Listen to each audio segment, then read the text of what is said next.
Okay, let's dive into this. We all think we know YouTube, right? It's this whole universe of content. But there are these corners, these channels hiding in the shadows where the line between what's real and what's just a performance gets, well, it gets really, really blurry. And honestly, it's deeply disturbing.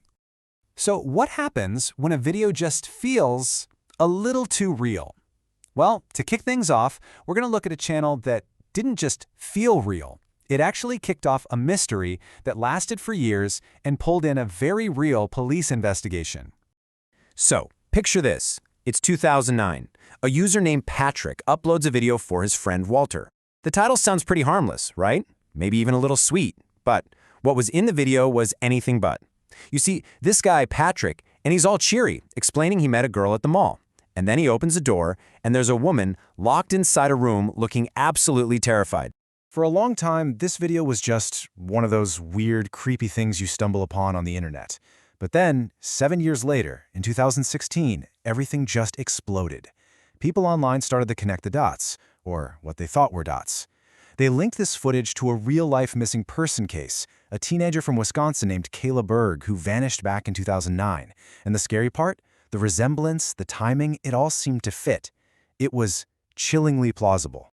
And this timeline, wow. It really shows you just how fast a viral theory can take over. I mean, you have this forgotten 7-year-old video that suddenly becomes a national news story. It got so huge that the police actually showed the video to Kayla Berg's mom, and even she said it looked and sounded just like her daughter. At that point, the Antigo Police Department, they had no choice. They had to launch a full-scale investigation. And this is where it all comes crashing down. This chart just perfectly illustrates that huge gaping chasm between what we see online and what's actually happening. The police, they eventually tracked the video down to a comedy group, and they confirmed the whole thing was staged. It was a dark comedy skit, so the mystery was solved. But it's such a stark reminder of how quickly online speculation can just spiral out of control and have real-world consequences. I mean, can you imagine? It gave this grieving family a terrible false hope. And the saddest part is, Kayla Berg is still missing to this day. But the Hi Walter video, it wasn't the only channel that had people scratching their heads, wondering what was real. Sometimes that line is blurred on purpose to create a story that feels, well, dangerously authentic. Okay, so let me introduce you to Alan Tutorial. This guy built a whole following by making the absolute most nonsensical tutorials you could ever imagine. We're talking how to leak on a piece of paper with a fork, or how to make mail into a square. It was just weird and kind of funny. But then the whole tone started to change, and it got dark fast. The videos just got more and more chaotic. He'd hear banging on his door, he'd get locked out of his room, and it looked like he was becoming homeless, literally scavenging for food. People watching were genuinely worried about him. And then, in this final crazy video, he breaks through a wall and escapes, and then silence. The channel just went dark for years. It wasn't until later that filmmaker Alan Resnick stepped up and said, "Yeah, that was me." The whole thing was an incredibly elaborate art project, designed to explore what happens when an audience completely loses the ability to tell what's real and what's not. So, while Alan's project was all a performance, for some creators, the danger is very, very real. That relentless chase for fame, for views, it can lead to some serious, real-world harm. And the channel TGF Bro is like the poster child for this. They started out with pretty harmless stuff, laughter challenges, that kind of thing.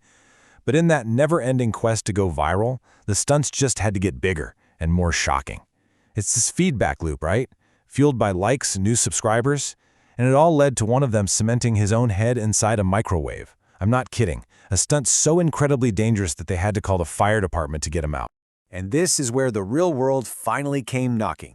After a completely reckless driving lesson prank on busy public roads, putting other people in danger, they were arrested and fined. The constant pressure, the toll on their mental health, it all led them to finally shut the channel down. It really shows you there's a clear line where making content crosses over into being a public menace.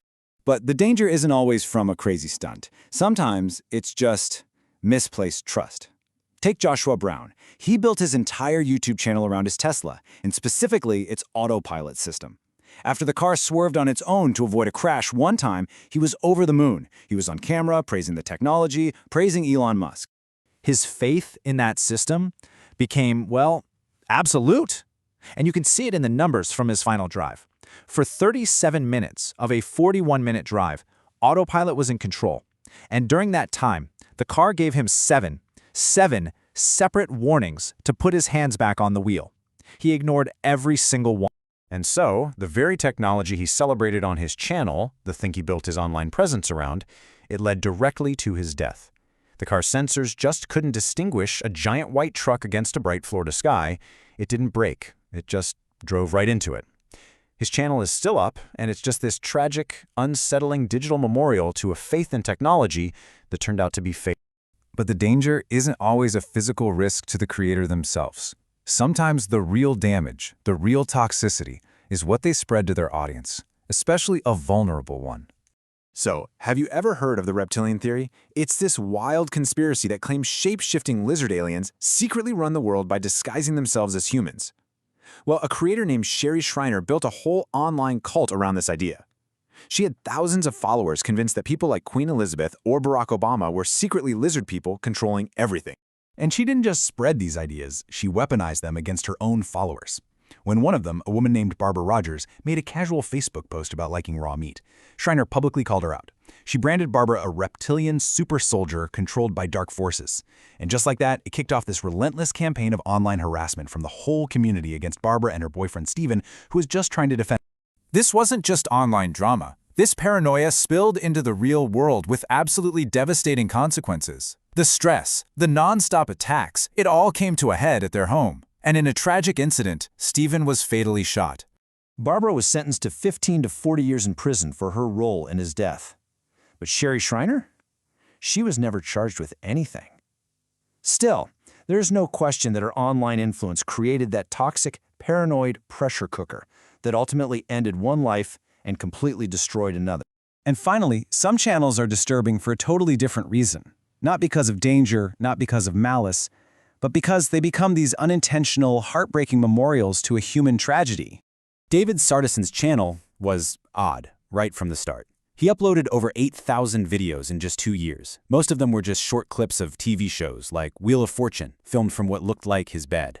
But his followers, they started to notice these subtle, really alarming changes over time. The location of the filming changed from what looked like a bedroom to a hospital room. The camera, which used to be steady, was now shaking constantly. And if you listened closely, you could hear the faint, steady beeping of life support in the background.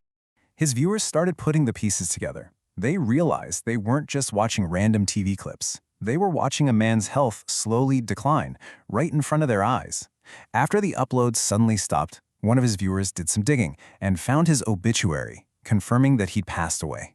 His channel wasn't a performance or a stunt. It was just this quiet, incredibly lonely document of his final days.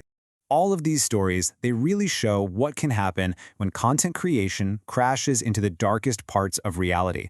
That line between what's harmless entertainment and what causes real-world harm, it's so much thinner than we think. And it leaves us with a pretty big question, right?